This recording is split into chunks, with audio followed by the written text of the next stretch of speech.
settled and justice for all. So the reason there was a bit of a gap is I have moved to Morocco for a student exchange, and so there was a lot of settling in and stuff like this, and I didn't watch the final episode until about 2 weeks after, because someone told me about a free VPN, so that's how I did that. And without further ado, let's just go straight into it. So we begin with Dexter. Angel Batista has just died. Dexter is in Leon Prater's vault, and Brian Moser appears, and we kind of see a team of, we saw at the start of the season with Arthur Mitchell, Dokes, Prado, stuff like that. They are just kind of saying, you think you can do it all, but you can't. And Boyney does this, like, again, I think that Camargo is just such a good fit for his role, and it's just really nice to see him in that red outfit again. And he just basically says, you're just fucking everything up and you just can't do it all. And yeah, it's a good scene. And then Dexter finds all of Liam Prater's like extensive files and all these killers, including Cooper Morris. And within this, he's trying to think of codes to get out of this thing. He finds Batista's phone, contacts Harrison, and he's like, Harrison, you need to come here. So Harrison calls his buddy down to like, I need this job. So then Harrison is in, and Harrison kind of puts his phone in his pocket and has his AirPod in and is kind of talking to Dexter, and it's kind of like a navigation thing going on. And Harrison, after a bit of chaos and the security, but he puts the security onto his friend Lance, who is intoxicated.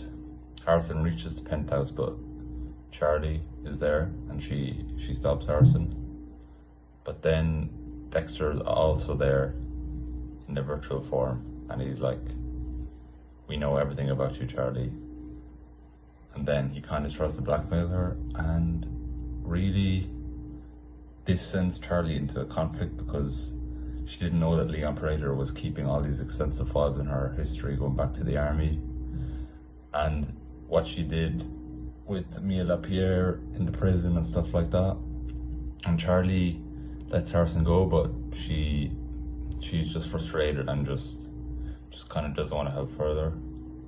So Dexter initially thinks that the date of Prater's parents was this 8-digit code to get out, but then he thinks that Leon Prater has visited Cooper Morris in prison so many times that maybe he's like, I want to visit inmate, yada yada yada, that he thinks that this inmate number might be this code.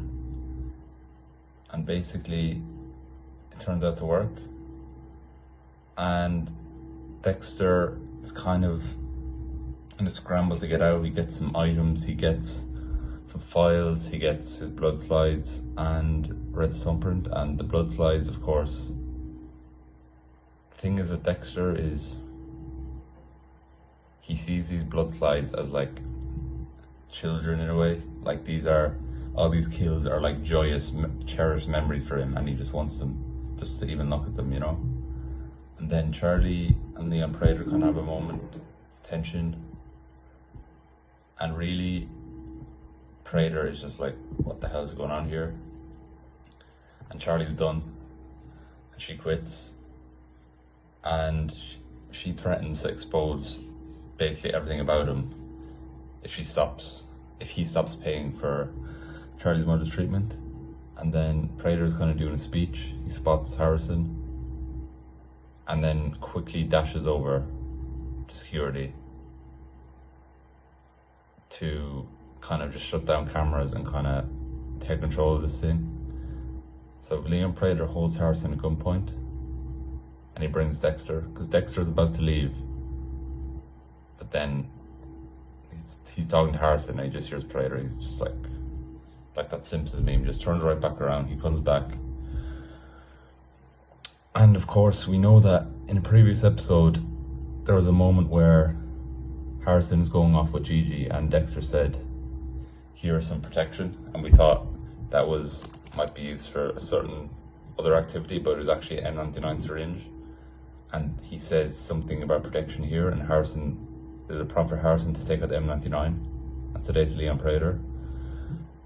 So this is one of the most interesting scenes. I was surprised at this. Leon Prater is on the table, and he becomes instantly cowardly crybaby, begging Dexter, I will pay you anything to not kill me. Like, I really feel like this was, but again, this is why Peter Dinklage is just a powerhouse in this season, is his versatility to go from public Prater to psychopath Prater. Then he becomes like crybaby Prater, you know, in this way. And it's just like completely horrified and an absolute desperation point. And then basically Dexter takes out Leon Prater. There's kind of a moment where Dexter is like, I'm not going to add you to my blood site collection. And Prater is like, oh, thank God, you're going to let me go. No one can turn down this amount of money. But then Dexter says, I don't care, I'm going to kill you anyway. Because for Dexter, the thrill of killing these people is like, kind of the satisfaction is above financial gain in his bank account. It's like, it's an intrinsic thing, because intrinsic and intrinsic motivation, extrinsic is like, you know, wages for your job. In terms of a job, that'd be like you do a job to get extrinsic satisfaction, which is your wages, but intrinsic is if you just love doing this action. And that this is Dexter, he just loves doing this thing, as we know from 11 seasons of Dexter. So basically Dexter cleans up the whole thing, activates the alarm, the gala. Yeah, I forgot to mention, there is this police gala going on. This goes into chaos, and more on this. So Claudette Wallace-Oliver there, the commissioner of NYPD, is there. Basically, this is the big gala, and it's held on the anniversary of Prater's parents' death, which obviously was intentionally by Leon Prater. And there is a moment where they're leaving, then Claudette Wallace hears this song that she always is listening to, and she like turns around and does dancing, and I just didn't really understand what was, I know, yeah, okay, this is her favorite song, whatever, but like, I just feel like it was a gimmick to kill a minute or two on screen. But anyway, Wallace and Oliver rush to Prater's vault. They find everything. They find Batista's body. They find the files. And basically, it's framed that Leon Prater killed Batista, which is true, obviously. They find files of the New York Ripper, which is someone called Don Framt. And obviously, this could be, we don't know. This is the kind of punting to season 2 a bit. And I think the way they've set this thing up is the Ripper has to be a gargantuan part of season 2, you know? I think that Dexter, I've heard some people say that Dexter maybe gets a job with the NYPD as a forensic analyst. And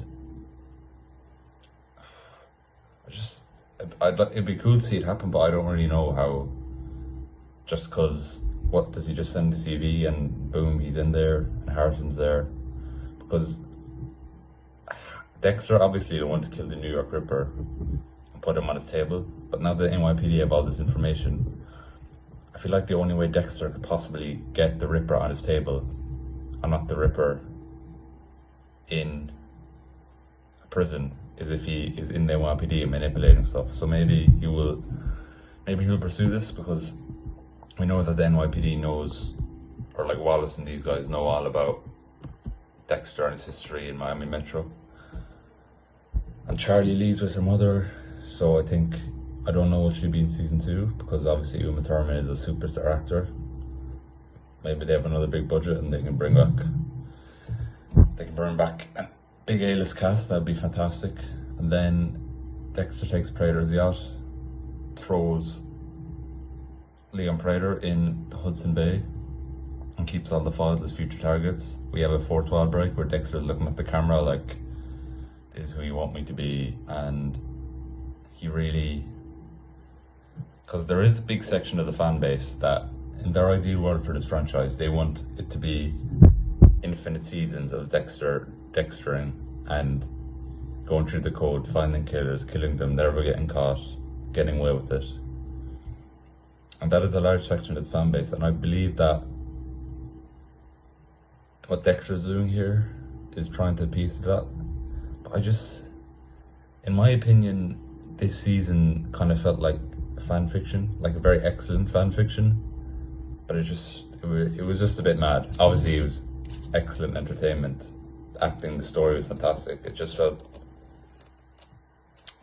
it was just a bit crazy. But it is a fictional television show, you have to suppose. And yeah, I will have a further video on the overall season 10 review coming up. But yeah, that was a quick recap of the finale, and for the season, I thought it was really fantastic. I really did enjoy it, and I have to give props to the writers, the casting, production, setup, makeup, whatever. They all were on their A game. There's nothing in the show that I just thought that doesn't look great. That's average. It was all pretty exceptional. So it's hard not to give this a really strong rating. But yeah, I will have another video on season 10 review coming up, and thank you for watching.